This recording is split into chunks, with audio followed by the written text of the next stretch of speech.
Panginoon, hinihiling ko po na pagpalain ninyo ang taong nanonood at nakikinig ngayon. Pagkalooban niyo po siya ng mabuting kalusugan. Bigyang tugon ang kanyang mga panalangin ayon sa inyong kalooban.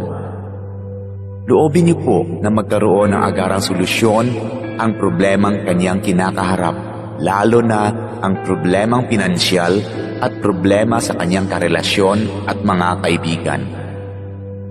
Ilayo niyo po siya sa tukso ng kasalanan at lahat na uri ng kapahamakan. Panatilihin niyo po sa kanyang puso ang pagkakaroon ng malasakit at pagmamahal sa kapwa, katulad ng kanyang pagmamahal sa inyo na aming iisang Diyos.